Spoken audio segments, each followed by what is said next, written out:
Hey, good morning.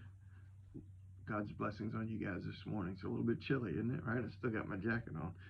Still trying to warm up. Anyhow, so there's a verse in Romans chapter 8 that I want to share with you. First of all, I want to just say, I want you to think in terms of inheritance.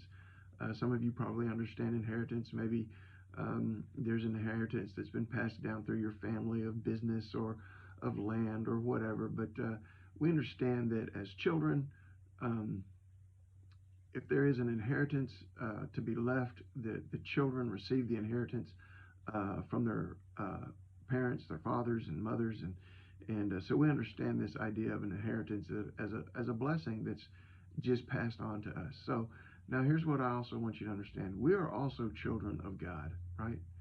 And that means that just like Jesus was the Son of God, we are also children of God. And when we become part of God's family, and when we by faith surrender ourselves to Christ, and we become the children of God, as the scripture says, to as many as believed him, to them he gave the right to become the children of God.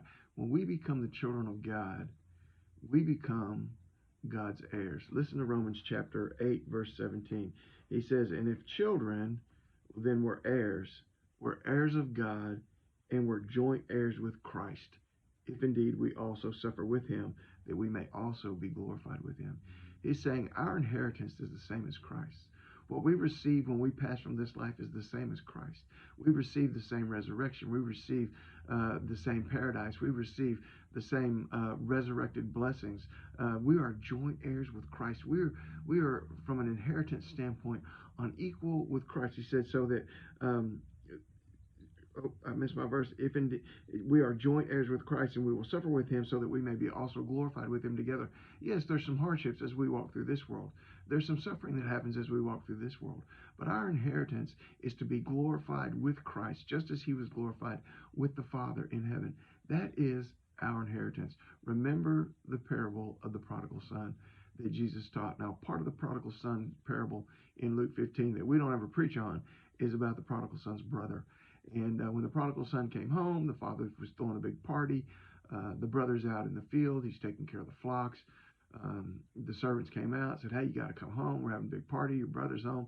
And he sat out there and he sulked. And his dad went out there and he said, what's going on here? And he said, look, I stayed here with you. I didn't go waste my inheritance. I didn't go waste my money. I stayed here with you. And you've never had a party with me. And the father says to him there at the end of Luke 15, he says, son, you're here with me always. He says, and everything I have belongs to you. Everything I have belongs to you. So in this life, our responsibility is just stay on the ranch. Stay in the realm of God's blessing. Stay in the place where God is. Stay near to God and stay close to God. And we are, as his children, we are also his heirs. We are joint heirs with Christ. Look forward to your inheritance. God bless you guys. Get out there in faith today. Love you. Bye.